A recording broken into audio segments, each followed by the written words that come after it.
Today's guest is actually as a neighbor, and we have a And lot of, might be the next member of your band. You don't know. you That know, there's an opening. given your resume, it very well may be.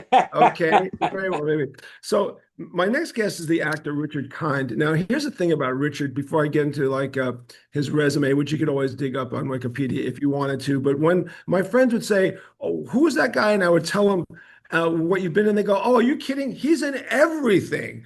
Oh, that guy, I've seen him a million times, and I go, yeah, well, my God, the resume in terms of your film work, TV work, voiceover work, theater work is incredible. But before we get into all of that, Richard, what we are West Siders. You and I That's are right. West Siders, and we've both been profiled by Eileen Katz in the West Side Rag as Upper West Side Jews. And what does it mean to be a West Sider? So my first question to you is, it's an inside baseball, but what does it mean to you to live on the West Side of Manhattan? It means that everybody who ever lived in New York knows exactly where you live. That's the first thing. Because you always say, oh, I'm on the Upper West Side. Oh, I lived on the Upper West Side. Everybody, no matter where they live, if they lived in New York, they lived on the Upper West Side for a little while. So they all think that they have something in common.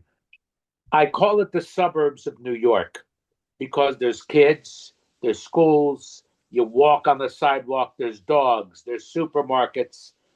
Of course, it's busy because it's New York. You can get anywhere. You can get across town by bus. You can certainly get downtown. It's the best place to live. It's the best place to raise a family if you're going to live in New York. Um, to be an Upper West Side, I literally I call it the suburbs of New York. It's like a suburban neighborhood with tall buildings. And you're leaving out two phenomenal parks that we live Of in course, between. and Riverside Park. The thing is, unless I have a dog, I don't go to the park that much. But with my kids, when we had a dog, I was always at the park. I'm a block away from Riverside, so we always went there, always went to the dog walk at either 83rd or down at 72nd. You always went to Central Park. Once spring hit and you had to get to the east side, you don't take a bus, you walk through or you ride your bike through. And yeah, it's great. But anybody who says they're moving to the Upper West Side because of the two parks better have an agenda to use the parks. Otherwise, you don't really get. And from where I am on Broadway to the park to get to Central Park,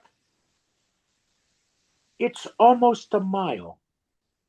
And you don't think of it that way, but it's a 15-minute walk Well, it's true. to get to the park. I've lived on Amsterdam Avenue all my life, Mhm.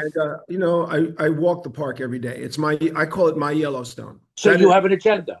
oh yeah, I have an agenda, and one thing I will say, the difference between Riverside and Central Park is, first of all, tourists don't ever go above 96th Street in Central Park, and That's they true. certainly never go to Riverside Park. So when you're in Riverside Park, especially on that promenade, you know the one I'm I talking love about, that promenade. 94, how beautiful is that promenade? Great. I And taught my kids to ride a bike there. I yeah, taught so my did kids yeah, I yeah, taught my daughter how to ride her bicycle there. yeah. And it is absolutely stunning, and it's only for New Yorkers who live there. Most people don't do it. And by the way, that walk that Bloomberg finally built, or that walk that all the way down to 59th Street, Love it. how Yes. beautiful is that walk, Well, Richard? 59th, I mean, it goes all the way down. I Yeah. used to ride down to Chelsea Piers. Yeah. Oh, you take a bike ride. It's unbelievable. It goes all the way down. It's Yeah. unbelievable. It's great. But it was curatedly beautifully all the way down to 59th, Absolutely. especially, and it's gorgeous. A couple other things that you and I have in common besides being Upper West Side Jewish guys of roughly the same age. I think we're within 2 years. I was born in 52. You were born in 54. You 56. 56. 56. I'm sorry, 56. Sorry. So I'm considerably older than Much and, older. You're a and, generation older. and I'm Yeah, wearing look at you. You look good. and I'm wearing sunglasses today, not to be rock and roll cool necessarily, because I'm recovering from cataract surgery. And so everything is bright and overwhelming and too much Mhm. information in my brain right now. But you grew up basically in outside of Princeton in Yardley, I Pennsylvania, did. and you went to school with a guy named John Siegel. And John Siegel is the ex-husband of my current wife. So Sharon Gittell. No kidding. Yeah, who, Did I by the know way, this? Yeah, well, I think you may have. I know Peter Emerson introduced you and me, and Oh, we had coffee one time, right, and right, right, right, right. and I think I explained to you that my wife's husband and me have the same first and last name, John Siegel. That's my name, so Fine, fine. that's a strange thing. Sharon met you because she was good friends with Michael and Tracy during Spin City, so she was on the set a Oh, lot of times and had met you oh, okay. Would I, during. did I, when did I last meet her? Was that the, when I don't remember when you last met her, but she says every time you see her, you go, "Oh, of course, yeah. How are you?" Like she goes, "I don't know if he remembers my face or whatever, but oh, that's so funny. Well, I don't know whether it's age, which it really could be. I mhm. don't know whether it is that I know so many people or that I don't care about people as much as I'm given credit for. And I don't remember people. They look familiar. Their names can't remember. I don't either. And I'm I meet so many people, and Sharon will say to me, "Don't you remember this person?" I said, "Sweetheart, no, I no, I can't. know. I don't remember this My person." I'm kids sure I yell met. at me for not remembering their friends' names. They'll bring up a name. Do you know who they are? Honey, I don't. I don't.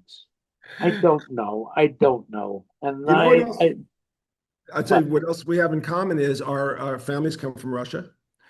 They immigrated here to America, and your father was owned a jewelry store. My dad owned a jewelry store. He was not. Oh yeah, yeah, yeah. He was. The Russian the Russian Jew, actually from Bialystok, which is Oh, so funny. so my Yeah. mom, Who's he? What's Skip? Oh, who does Finding Your Roots?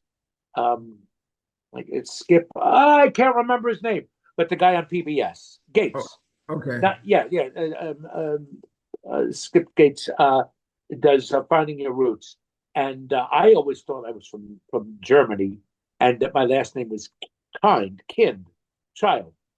No, found out because of Finding Your Roots that we came from a line of rabbis, so we were cats, and then Franz Joseph said you can't have a patronym, you have to have a last name, and it was Kind. So it was not German. That's what it was. And there was a grave in some, I think in the Polish, in some cemetery that says Kind, and that's me. They went back to 1623. Wow. Yeah, Wow. they traced it. Yeah, and Wow. that's So something. my father's side came from Romania. My mother's side came from the Ukraine, and Okay, yeah, they immigrated around 1890, around then. And then my grandfather was a vegetable salesman on the Bowery, and yeah. apparently cornered the artichoke market in 1910, or so the rumor goes with that. But then my father became a jewelry salesman. So your father sold A jewelry, and my jewelry father was a jewelry salesman. salesman. Yes, Okay, my father was a my jewelry salesman. dad was my dad had this beautiful store in Princeton, and his competition literally was Tiffany and Cartier. With the wealth that was in Princeton, you either went to New York to buy your jewelry at these places or you went to see my dad. And my dad could get everything and anything Tiffany or Cartier had to offer because he had the suppliers. And so, even if it was a multi-$100,000 piece of jewelry, he would call up and it would get sent to him. It wouldn't be in the store. He would get it sent to the store, keep it to show them, and if they liked it, then he sold it. And if they didn't like it, he just sent it back. But he didn't have to keep it in the store. But when you think of a store with jewels, jewels are this big. It takes a lot of these to fill up a store. And my dad had a large size store. When did It's now a Ralph Lauren. So it's a big clothing store now. You But must be aware of Hamilton Jewelers as well in Princeton? well, don't get me started. Okay. Because Hamilton, this is sort of interesting. Okay. Hamilton is was my dad's not competition, but at our club, there were two jewelers. Hamilton had a store in Lawrenceville, in Trenton, and in Florida. My dad had a store in Princeton. So my dad owned Princeton, they owned Lawrenceville and Florida. And then he moved into Princeton. That did not sit well with my dad. And to be honest, it still doesn't sit well with me. Got it. So Got I it. thought it was a lousy thing to do.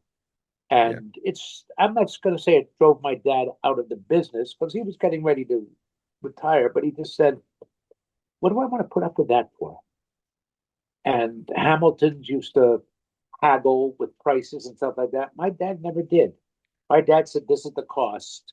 So it wasn't like, let's go, Hondo, how much can I get for it? He said, this is the price. And he was really expensive. My dad charged a lot of money, but he guaranteed the quality.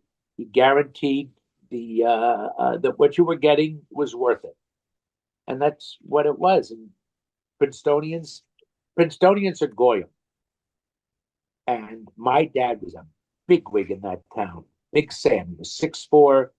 Everybody loved him. He was on the board of the bank and of the theater and everything like that. And in an interview one time, a friend of mine said, "Was he ever invited to their homes?" And he wasn't. He knew them. He knew them in business. He knew them as Princetonians, but he was never invited into the home. Well, I understand that Princeton was pretty anti-Semitic as a matter. Exactly. Yeah. And my Really. dad was pretty Was Semitic, yeah. Yeah. belonged to the Jewish club, was on the board of the temple and everything. So I'm saying, yeah, they would do business with him, but they were not invited. He was not invited to the They house. didn't have dinners with them. That's That's for sure. correct. They'd Yeah. have lunch at a restaurant, Yeah. but never invited to their home. And I thought that was a really interesting thing. So, in going through your resume, which is, if I decided to list everything you've been in, we wouldn't be having an interview because it would just be And going on and on I and know. on and And I got on. to tell you, John, if I could tell you, making time for this interview, as we both know, trying to get a time, you have no idea what's. I'm busy until July. I'm going to go to London and do the producers. I'm doing 2 movies. I'm doing a recurring role on a TV series. I'm going to do these charity events. Hosting. I'm so busy. So I'm the going back luckiest 30 guy. years, going back 30 years, could you have ever projected that this is where you'd be at this point in your life? If we go back further, I dreamt of being a star. That's what I wanted to be. Anybody who dreams of being a star is stupid for 2 ways. Number one, a handful of people are stars. And the second thing is, I feel bad for those handful of peoples. It's a miserable life. It's not a life. It's a it's a bubble that you cannot get out of, and you better make your own bubble nice. Walking on the street can be impossible. It's just exhausting. Um, I I found out by the luck of the role that I became a good actor. Always wanted to be an actor. I never wanted to be a good actor. I didn't realize it, and then I became a good actor. So that's really what it was. Did I realize I'd be where I am? No, but I always said I wanted to be a journeyman actor, and I really did. When I sort of accepted what my looks were,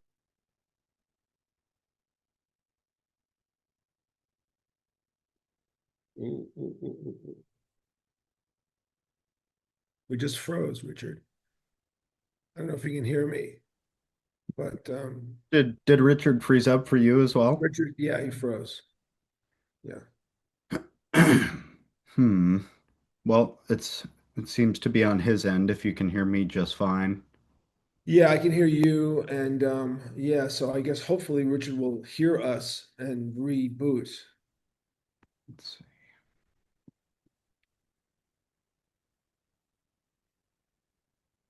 I'll shoot him a text just Okay. All right. to let him know in case he can hear it. Oh,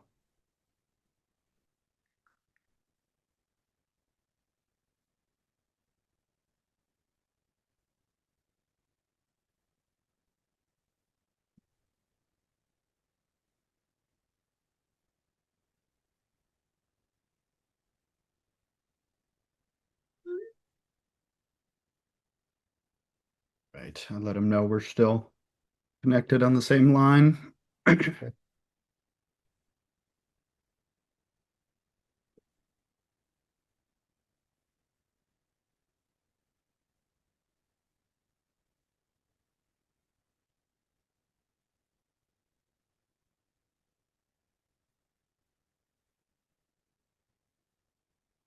Oh, you know what it can do? I don't know if this ends up.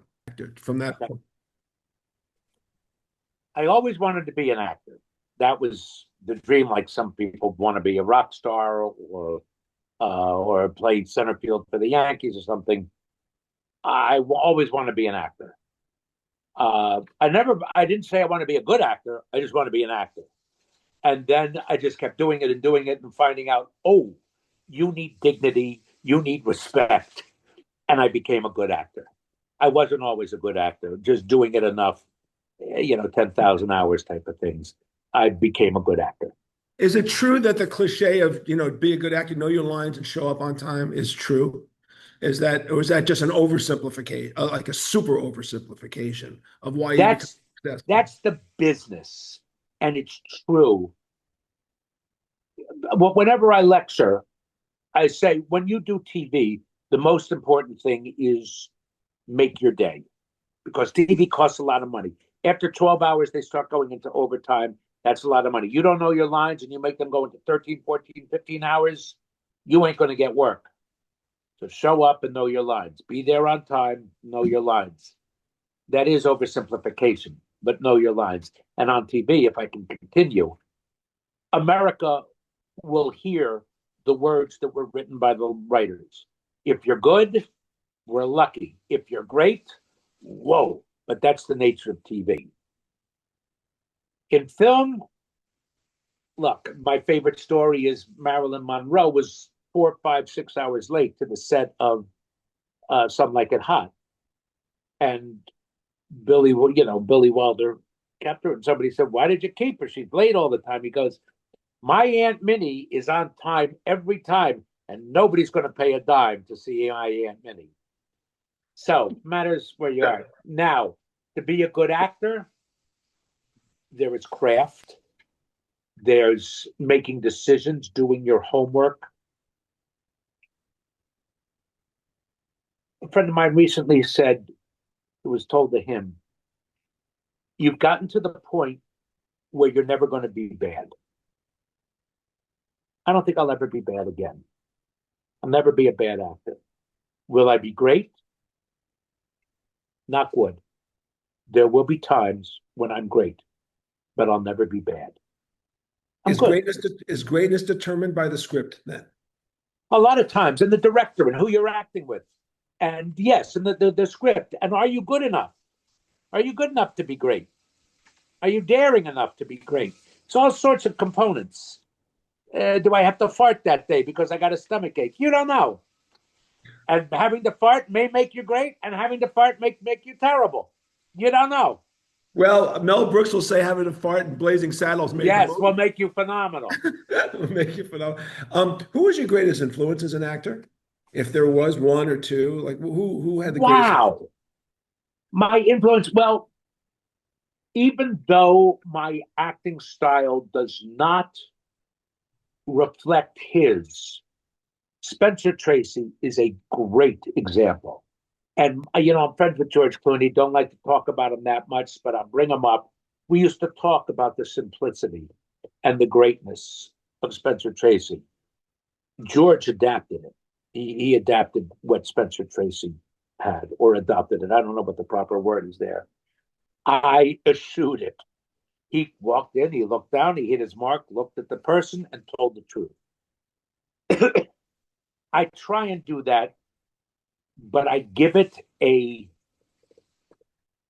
different, I don't want to say unrealistic, but an outsized flair to it that George doesn't do because his roles call for him to be a leading man.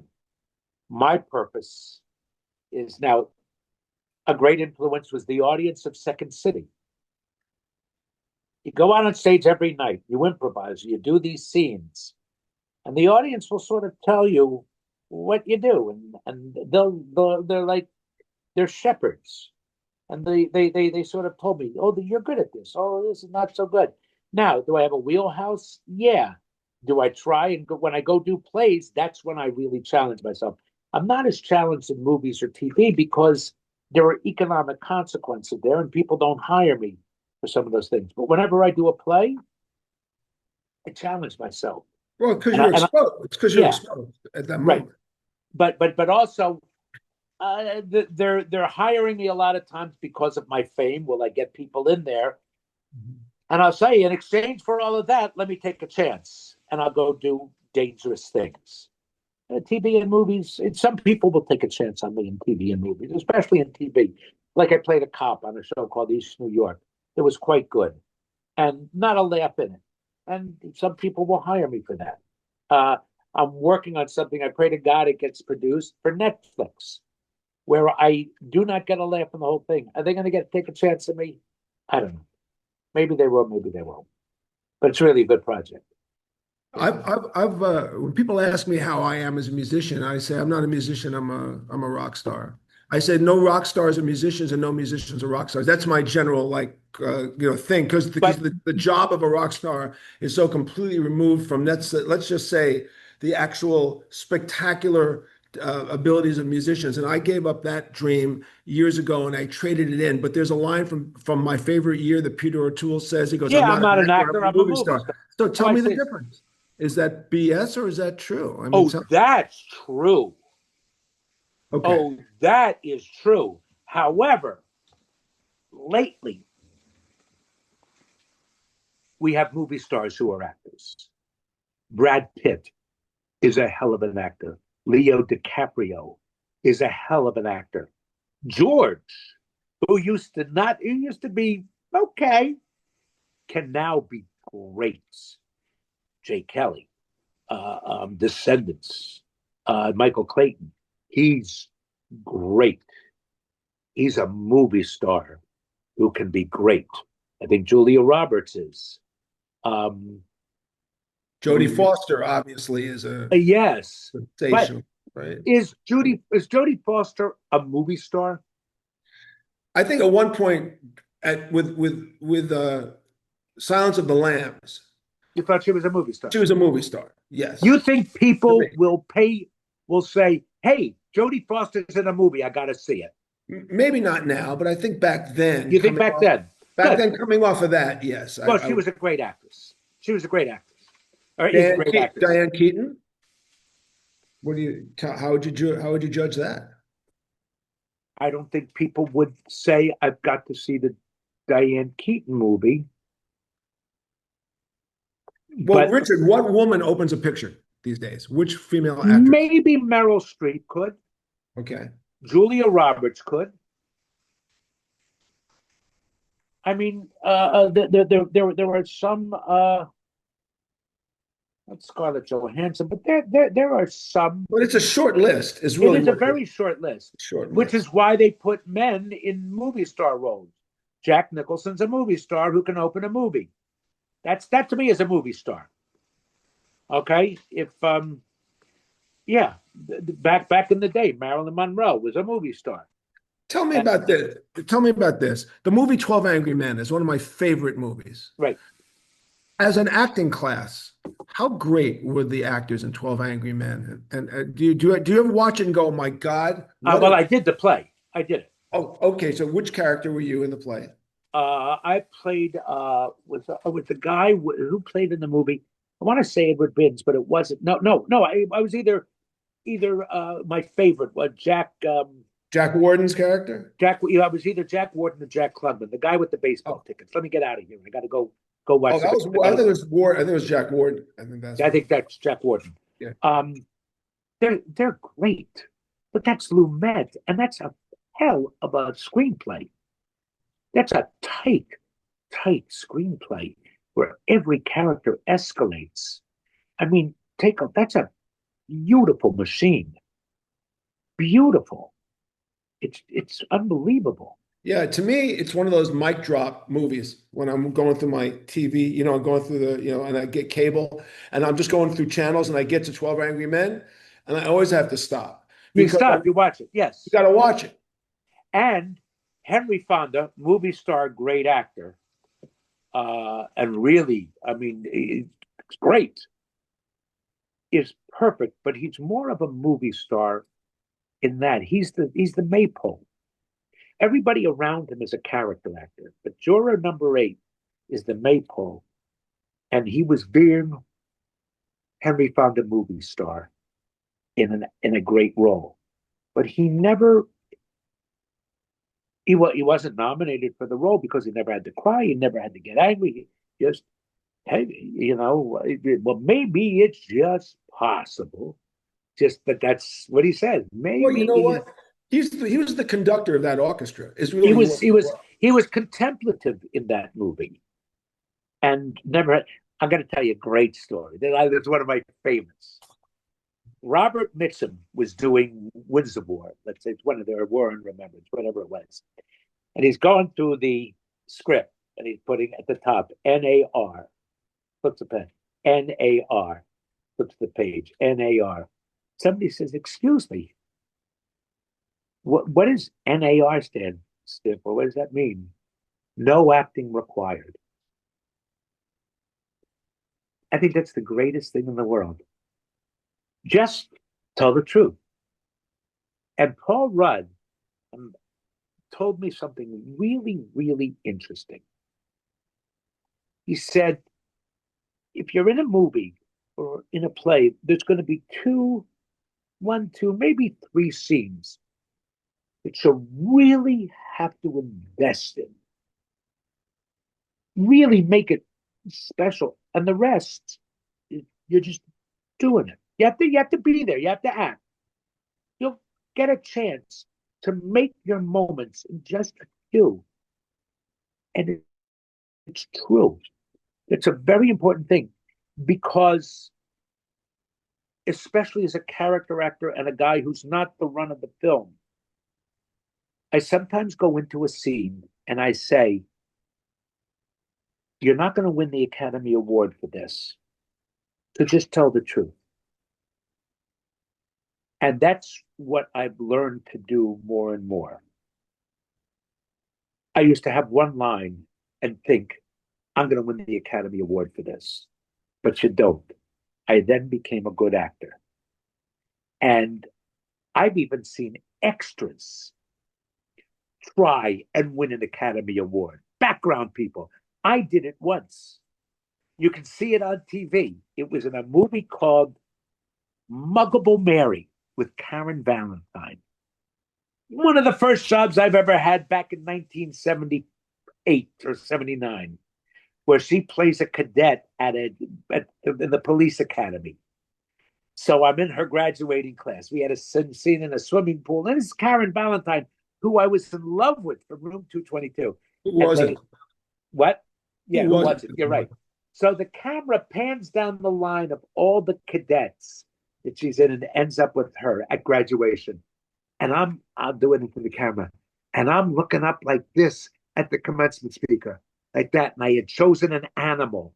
I'm going to be a young cub bear looking up at the big bear. And I'm looking at the guy at the chief of police, like this and the thing. And I'm going, I'm an extra. I'm a fucking extra. And I made a character choice and it was too big. Just look at him. But like that. I'm gonna be a star. It's the stupidest thing in the world. So you just go and you tell the truth. Well, there are roles in which you've been regarded as a scene stealer. Not that you did it on purpose, but people say you're so good at what you do. I do, and I'm going to tell you something else. When I was in Mad About You, I went to the producer. I wasn't. They weren't giving me stuff. I wasn't used, and I said, "Listen, Danny, I'm not asking for anything more. Just give me something to sink my teeth into." And I said, whenever I'm in a scene, I want to steal the scene. I want to be great. Give me a chance. And they did. So they fired me. They let me go, believe it or not. But that's what I wanted to do. When I'm there, my ego says, make a mark. But now I go on different roads to make a mark. And now, Richard, look, TV, movies, voiceovers, theater. I mean, that's such a broad, great opportunity for you. It's kind of like it's amazing. What is your favorite of those four, and what makes you what turns you on the most of those Okay, four? doing theater is the best. I don't like long runs. But give me, like, I'm going to go do the producers in London, doing it for 5 weeks, 5 or 6 weeks. Man, that's perfect. After that, I get home. I'm home for like 3 weeks, going to rehearse for 2 weeks and go do hairspray for a week. That working, to me, rehearsal is the most fun. I like rehearsing. In TV and movies, you don't get to rehearse much. Put me in a room with other actors and let me just have fun. It's a playpen. It's a sandbox. Literally, I go to work and I play pretend. That's what keeps me young. And I have a lot of energy still. I don't know how or why, but I do. So I'll go do that. I just like doing that. I used to love sitcoms for camera. I don't like that anymore. I became a different actor. Sitcoms. Okay, here's something else. I've said this before. I worked with two people who handle TV in front of an audience as different as apples and oranges. Harold Burnett loved to play. The audience was there. She played to the audience, to the back of the house, big, entertained those people, and the cameras caught it. Michael Fox played to the camera, but the audience, he needed the audience and the audience's laughter to propel him through, and would milk lines for so long, milk reactions. So, but he needed the audience, but he never played to the audience. He played it for the camera. It was really fascinating. And they're two geniuses, utter geniuses. You know, Different styles. our crafts are so interesting. When we started to play to bigger and bigger audiences, we started to get out, past the 5,000 mark to the 10,000 mark to the 20,000 and 50,000. Yeah. And then we get to the 100,000 person shows, which we've done a whole bunch of those. I remember when we did our first roughly 30,000 people show. Wow. I said to Lemmy from the band Motorhead, I said, how do you do that? Because we were playing small, like we played clubs and we moved up into theaters and so on. He said, here's how you do it, man, is you look out and you see where the soundboard is. And he goes, the soundboard is the best sound ever in any location. Where the sound mixer is, that is the best sound. And all you need to do is reach the people that are in that swath of section, whether it's a theater, whether it's a club, whether it's a billion people. All you got to do is care about those people and you will get everybody. And I said, why? He said, because the people in the front, they're so fucking happy to be there. They don't give a shit if you suck or not. They're just like, hey, I'm in the front, man. And he goes, the people in the back, they're on a picnic blanket. They're looking at little screens. The PA is blasting through repeaters. They're just drunk and stoned. He goes, but those people that are right there, that's what you get. And if you get them, you get everything. That's very interesting. And that's how I learned to perform. Wow. Get them and you get it all. That's interesting. In theater, you can't do that. You have to, not at all times, but you have to show your face and make a decision. Anybody who says always face out, I don't believe. I say, I think it's very interesting to turn your back on an audience, and then it helps. But the audience has to hear everything, even when your back is turned. What's it like to do voiceovers? Like to do, to be a voice in a cartoon, whatever. How do you have to get yourself up? Like, how do you do that? I watch doing voiceovers takes a lot of energy. When I lecture, sometimes you get one guy who says, hey, I'm going to do voiceovers. I say, who the fuck doesn't? You don't have to shave. You don't have to shower. You can come in your pajamas. You don't have to study the lines. You don't even have to read the lines before you get there. You're out of there in an hour. Go do voiceovers. I'm not saying it's hard work, but it's work. So you better have good breath control. Like doing a show. You're out on stage for an hour, maybe longer. You gotta have breath. You gotta be in shape. You gotta run and get your lungs good. I believe that in voiceovers, especially cartoons. Um, they're fun. They're fun. The funny thing is that is it acting? Yeah, but acting is looking at somebody else, knowing what you want, and looking in their eyes and trying to get it from them. In voiceovers, you're alone. Even if you're a scene with 8 other people, you're talking, nobody's there. Sorry, we can't come. We're in Australia. Well, okay, so they record in Australia while you're in New York recording, and they do it 2 weeks later. And a lot of times I ask, has this been recorded yet? Has the other person been recorded? And if they say yes, I go, may I hear? Because I'm responding to what they're saying. But so often you're just doing line after line and you skip their line. But if I'm doing something, I want to hear what they're saying so that when I respond to them, it comes after what they've said. It's very difficult.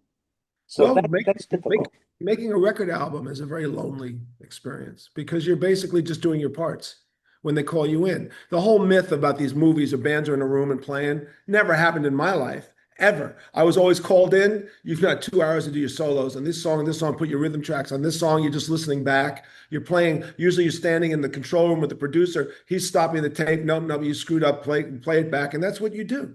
That's it. I mean, Oh, how interesting. it's so I, isolated. yeah, now I can sing, but I'm not a great singer. I'm a loud and fun singer to listen to. And I'm on key. But ask me to harmonize, even if I have the lead line, the melody line, I can't do it. I'll go to the harmonic of what the other person's singing. I cannot harmonize. But if I have to go into a booth and I hear the melody or I hear the harmonic line, if I'm not singing with anybody, then I can do it. You know what I mean? Yeah, But I got it. like I'm doing Hairspray, and I spoke to the music director before I ever took the role, and I said, "Do I have to harmonize? Because I can't harmonize. I can sing in unison, but I can't harmonize." And he goes, "Don't worry, you don't have to worry." And I've done a few cast albums, but the cast albums that we did, we usually had the cast there, so it wasn't lonely. When I was 20 years old and I auditioned to be the guitar player in the band that became Twisted Sister, Right? all the other guys they had hired, they were good singers. They were singers. So they said to Yeah. me, "Do you sing?" And I said, "No, I really can't sing." And they said, "Okay, you can do the Lou Reed songs, because how do you fuck up a Lou Reed song? You Well, you're can't right. fuck up a Lou Oh, Reed. that's funny. So let me ask you, let me switch a little bit over to the music side. Music play a part of your life? Do you love certain artists? Like, would any concert stick out in your mind as being great? Did you ever My son asks me, my son loves music, very eclectic. In fact, he might have, let me see, does he have I just want to check on my thing. He might have his radio show today, but he's not. He's not. So he loves music, so eclectic, so knowledgeable. He wants to spend an hour, he goes to Tufts, he has a radio show, all um, Chinese pop artists. So unbelievable. And he's telling me all these songs and everything, and I don't know them. And every once in a while, when I listen to the thing and I go, "Oh, I really like this song." There was a song by the Divine Comedy. Do you know that group? Me neither. Song so good. He had on his show last week. I mean, I loved it. He goes, "Why weren't we raised with music?" Well, we were, but it's the music that I like because although I know you're great and I know the band is great, I don't I won't listen to your music.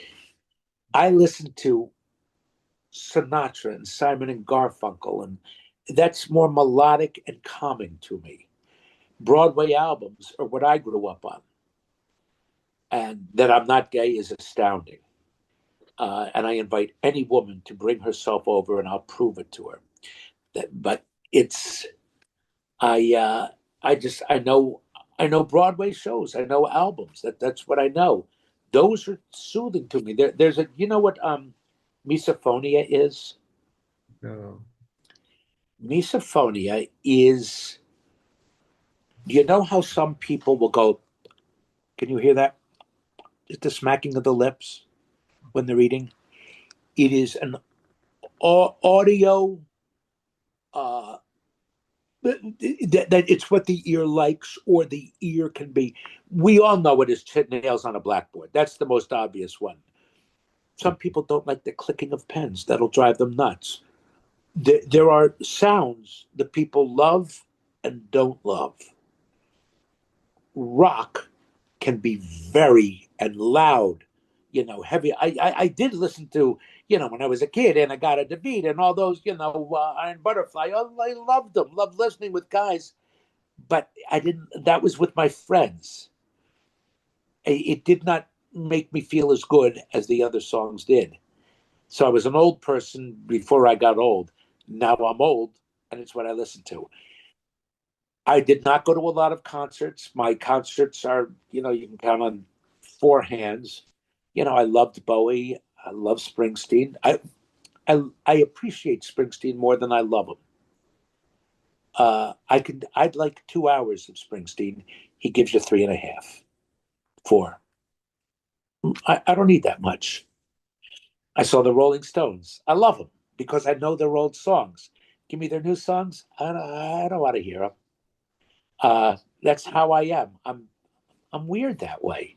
Most people who go see heritage bands like ours, they Yeah. want to hear the music from your first 5 albums. That's But really I what they know. hear. And if you do a new song, they don't really care. So we did a new song once, and my singer was very funny.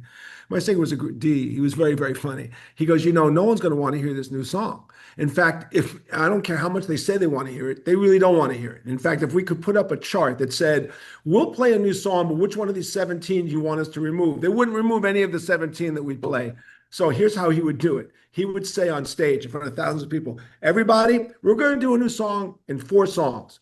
We're going to do a new song in 3 songs. And he'd say, and by the way, it's the bathroom song. So when we do it, you go up and you go to the bathroom. And he would humiliate the crowd so much that nobody would leave to go to the bathroom when we finally played that song. Like they went, you're not getting up, are you? Because he told you to get up and go to the bathroom. So that's funny. People were forced to listen because they truly just don't really care. As an entertainer, we know who we are. And by the way, just to give you a little background, what I listen to these days, I listen to Dean Martin. Oh, yeah. I listen to Coltrane. I listen to Sonny Rollins. I listen to B.B. King, Albert King, all the blues guys. That's my classical music. Right. And because I'm a Beatleologist, in quotes, because I write for Beatles stories for magazines, I'm unfortunately have to hear them. I know them like every track ever recorded by them 1,000 times because it's just the music that, hit me when I was growing up. And it was Absolutely. it was I mean, important. I do that. But I have a question. Because I know that you are musically more than musically proficient. Do you challenge yourself with music? No, the reason why I don't, you mean in terms of my playing styles and stuff like that, is you But say? even a different venue, going to Symphony Space and saying, Oh, I'd like to play music that okay. nobody will pay to see me play. Well, here's the thing I will tell you. Before Twisted Sister ever got together, I'd seen about 2,000. Like when I was 16, 17, 18, 19, I saw You everybody you could ever see at the Fillmore East every week. Wow. I saw the Who and Cream open for Wilson Pickett. I mean, let's talk about ancient. Wow. My wife gave me a shirt that said, I'm so old, I saw Led Zeppelin on stage. I said, sweetheart, I'm so old, I saw the Grateful Dead as an opening band. Okay, that's how old I am. I even made a joke to Bob Weir when I met him. And I said, by the way, I saw you guys open for Janis Joplin. And I said, my recollection was you tuned up and said goodnight. And he said, that's about what we did. That's about what we did in those days. So yes. So then Twisted went out and I've done about 9,000 performances with Twisted. So seriously, about 9,045 minutes. That's in the history of the band. So when people say to me, you want to go out and do a show? The fact is, if I never go see another live artist again for the rest of my life, I'm happy. I've seen enough. I've digested enough. And here's the other problem. I don't know if you have this issue, but this is me. I'll go to a show with friends and they'll go, what do you think? And I said, don't ask me my opinion. And they'll go, why? I say, because I'm seeing it very differently than what you're seeing. I am studying it as a manager and a businessman. I'm looking to see the arc of their performance, to see if if they're hitting their spots, if the lights are working, how the PA is mixed. I'm doing all this other stuff that you are not doing because you're just a consumer that wants to hear this music. I cannot divorce myself from the critiques of an artist and how they approach what they do because I know the mentality of how artists function. And because of that, I would say to my friends, you having a good time? don't ask my opinion. Just enjoy what you're seeing because I am seeing it totally differently. I'm the opposite of you.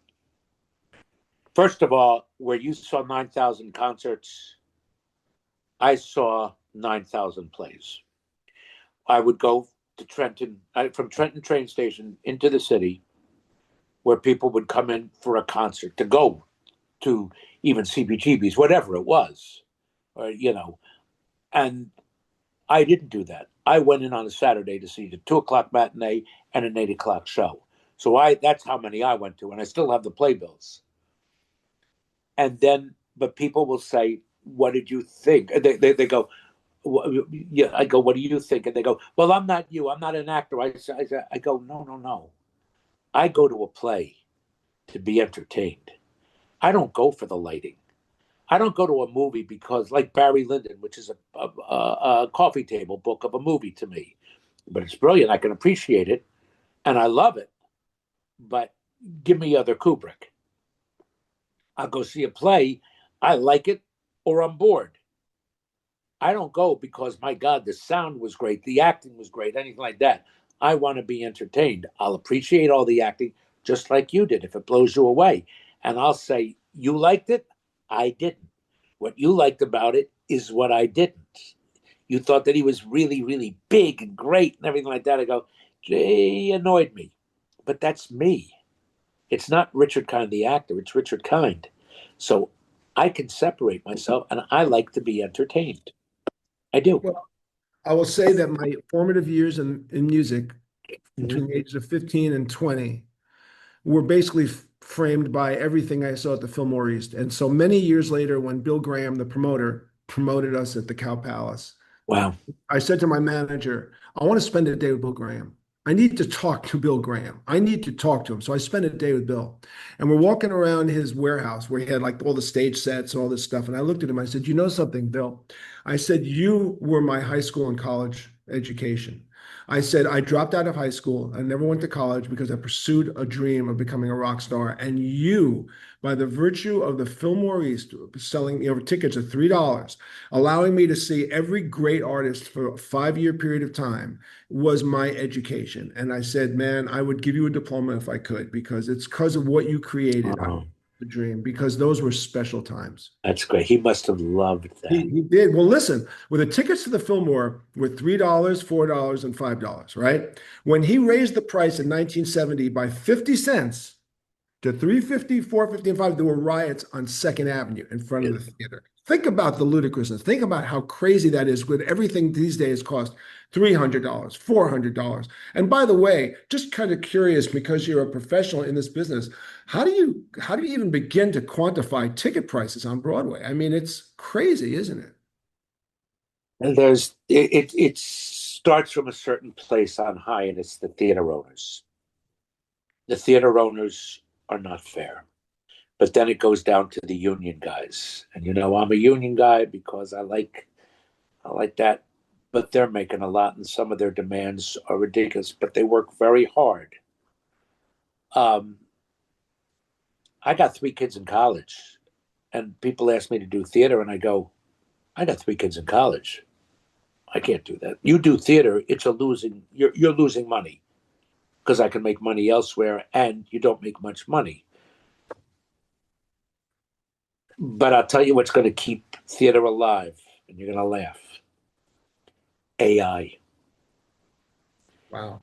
AI will keep theater alive because human connection and not going just a shot here, cutting, but having to invest in time and see an arc in what's going on will keep theater alive because we will always be human. Now, there is a great population who can't concentrate for that arc of time, but it doesn't matter because people will go. There will be, and those people will usually be smart people, which theater is made for. You have to be patient and see, oh, I'm not just getting the flash of the action right now. I'm investing my time and it will pay off. And it will. And so AI will keep theater alive. When young actors talk to you about advice, which you probably get asked all the time, I get asked all the time. I usually 20-year-old kid will say to me, "Hey man, give me some advice." And my first reaction is, you don't want advice from me. And I'll tell you why I say that. Okay. And I'll Oh, tell you why I say it. Jesus. No, I'll tell you why I say it. You'll I know understand. you. You've got a huge ego. I can't believe this. So You'll go ahead. understand. You'll understand the logic for a second, right? When I was 20 years old, 1972, there were many musicians on the West Side, professional musicians who my father knew, like all these guys who are now in their 70s, right? And I never asked any, and I grew up with a lot of them, professional guys like who were on the Tonight Show, played Carnegie, whatever. Never asked them for advice. And I don't know why I never did, but I never did. I never asked them for advice. And I realize now that if I asked them for advice, they would have said to me, John, I was born in 1902. And my first job was playing with a woman in a ballroom in a hotel in 1919. And I got news for you. The rules of the road in 1919 were very different from the rules of the road today, where you're playing out of massive amplifiers and wearing women's clothing. He said, I have nothing to impart to you. So I usually look at 20-year-old kids and I go, what you really need to do is you need to observe your playing field. And they said, what do you mean by that? And I said, you're 20. I'm sure there's 30 bands out there of 20-year-old kids that that you go see. Look at those artists. Find out which ones are doing better than you. Find out why they're doing better than you and start copying what they do. Because that's what we all did. We all started bands and we all started looking at the bands that were right above us. Because look, before you're the Beatles, Richard, you got to be better than the band next door. That's the bottom line. You don't start by going, I want to be the Beatles. You go, I want to be this better than this group, which is next door to me, because they're making more money. So we used to study what those bands did, and slowly we started moving up the chain. Really? That's how we did it. So what do you tell the young actors who ask you for advice? Well, it's very different from what you just described. I tell them a couple of things. Biggest thing is do theater. Do a play a year. Get people together, read plays. Because in film and TV, they can cut around you. You don't want to have them cut around you. You want to be good throughout. You can't be good learning it on film. It's too quick cut. You want keep an arc, see where the scene starts, and then go to the end of the scene, and it's just large. It's a hell of a task. You have to be concentrated. Whereas after a 50-second scene, cut. Okay, let's go back and do it again. You don't have to. That's the first thing. Second thing I say is become good before you become famous, because fame will ruin you. You got to go in with a foundation. It's very tough for women because women are chosen for their beauty, and they better be good when they're young because they're beautiful when they're young, and then after 34, 36, they're discarded. I also try and tell them, I also say, well, I say become smart, do go to college, because you're going to learn things that you don't need, but they will help you learn how to think. Maybe even learn how to use your imagination, or I call it buying a stove or a refrigerator. Have you ever gone in and bought a refrigerator and you learned so much about, oh, I didn't know I had to do that. Oh, it has to be a certain height and fit into this. And, oh, it's not near the sink, so we got to run things.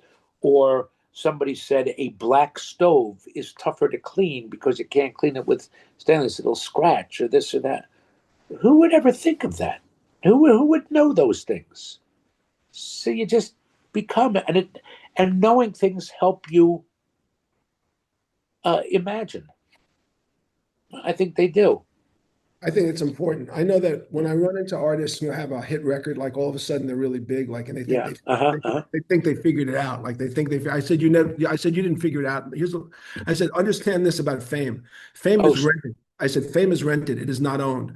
I said, and you are given a short period of time to Yeah. rent that fame, and don't be stupid by making these dumbass decisions because it's not lasting forever. I said those people who do have it forever, the Madonnas, the Michael Jacksons, the Beatles, that's a one Well, in a jillion shot. that's what I said. It's a movie star. They're you can count on two hands the number of movie stars in the world right now. I had to learn. I had to find that out. And like I said, I knew I wanted to be a journeyman actor because I was a character actor, but I didn't realize how much. And doing everything. And I also say, although Hank Azaria once said to me, "Do you ever say no?" And the answer is, I never say no. I take everything. And my manager will get angry at me. You can't do it. But I do short films for students. I say yes to everything. I help out these students or people, a low budget film. There's a movie coming out that I'm in. I can't remember the name.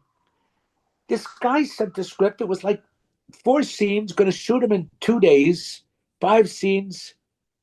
It was a lovely script. Nobody's going to see it. It's now good. We did it 2 years ago, but it's now coming out in some festival or something. And I talked to this guy, and he was a car salesman. He sold cars. He wrote a script, and it was nice. And he didn't have a lot of money. And he said, I want to make a movie. I go, okay, I'll help you. And I made this movie. I played his father. And, a couple of scenes at the beginning of the movie, and then he leaves and he goes across country. And I said, yeah, I'll do it for you. I love that. I love Richard, it. this is why when I say to people I'm doing Richard Kind, I tell them who they are. They go, that guy's in everything. Yeah, but That's in good. everything. You're in everything, I Richard. like it. And yeah, and you know what? I meet different people. I love genre. I just did a Hallmark movie. Now, when was I ever going to be invited to do a Hallmark movie? But it was out of the city in the winter. I got to go to Orlando. We shot in Disney World the entire month of January. It was talk about. I had 2 scenes, and the rest of it I was a line here, a line there, but in a lot of scenes. This is what you just did, the one in January. This is what you Yeah, just did. yeah. So I'm going to let you go. Listen, I appreciate this time you gave me because it was been so hard to work out your schedule and the time, Richard. But I really, really, really appreciate John, you and I, we meet for a cup of coffee. I like this. it. Yeah, I can't. Here's something else. I can't begin to tell you the number of podcasts I do, and I'm just. It's like when I was a kid, I was on the phone a lot. Now I'm only on the phone if I'm in the car. So I go to L.A. I catch up on everybody, and I find out how they're doing. This is not an interview. This is talking to you because I haven't seen you in a year. And we didn't go to our washes. So we met here. Yeah. I'm fine. This I like to, and it's not for lack of wanting to. Not for lack of wanting to do this podcast, but your times and this and that but come back. Let's go to our washers. Richard, you know what I love about the West Side? I love the anonymity of the West Side. I Me really too. do. I Me love it. too. People pass by, or they'll. I'm.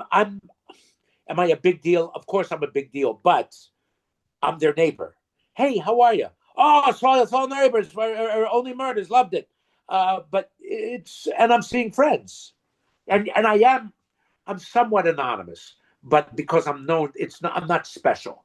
No, but here's what you are. And this is what David Bowie says about celebrity. This has been quoted by several people, but I absolutely thought of it myself. And then I heard other What? people say it. The beauty of being the celebrity at the level that I am is I can get any doctor I want for anything I need. And I can get a reservation at any restaurant if I need it. Absolutely. Or I get bumped up to comfort where I bought an economy ticket. That's why. Every once in a while, I get first class. But that's the only good thing about it. That's it. I say, I go into a bank. They love me. They love me. I go, can I have some free samples? No, but here's a pen. Great. My You daughter love me. said to me, Dad, how come people speak to you so nicely on the West Side? Like, how come you go to Avis, they give you the best car? I said, do you think it's because I'm in Twisted Sister, Sweetheart? It's because I made a connection with these people. That is true. I got to know them. I shook their hand. I That's know true. their names. When it comes to the Christmas, I come by with a bottle of wine. I said, I make a connection. And that's why people want to help me, because people want to do business with people who they like. That is And a fundamental belief of mine. I believe that too, but that's who I am. That's who I was raised to be. That's Yeah. just who I am. And Well, we are. some We are people very. get fame and they become dicks. I I don't. Now my kids yell at me. I think this is somebody I actually know, but so they met him. But if I'm not nice to somebody who comes up to me, as a fan, and I'm not nice, they go, "What if that was me and you were Justin Timberlake?" That would be so upsetting to us. So when I'm with my kids, I got to be really nice. And yeah, my kids say it, and I do it. And I just say, if I'm at dinner and they want a picture, I go, you know what? When I'm finished with the meal, I'll come over to you. We'll take a picture. You Not know like why you have to do it these days. In the old days, if you were an asshole, it took months for people to find out. Now they find out in about a second. immediately. You're right. And so therefore, Sharon always says to me, give him a guitar pick, take a picture, do everything you got to do. And I'm very much like that. Hey, man, what's It's happening? true. It's a lousy reason, but it is true. Always treat it. And look, by the way, Bill Cosby had a line about assholes and drugs, and I only give him the credit because the joke is his. I'm not endorsing Bill Cosby, but he said, someone said to him once, "Why don't you do cocaine?" And he said, "Well, I was in college and I was offered cocaine." And I said to the guy who offered it to me, "Why should I do coke?" And the guy says, "Because it makes you more of what you are." And he goes, "What if you're an asshole?" So, That's hilarious. you That's know, hilarious. that's hilarious. Anyway, Richard, Very funny. I know I got to let you go, but thank you so much for doing this with me. John, Thank you, buddy. Thank a you. great occasion to see you. I would have anytime, anytime. Thank Call you. when you're back, but I'm really busy. So it's not for lack of wanting to. Thank you so much, everybody. This is the JJ French Connection on Apple and Spotify, and new shows coming up every week. And thanks for listening. And don't forget to subscribe and say nice things about me when people ask.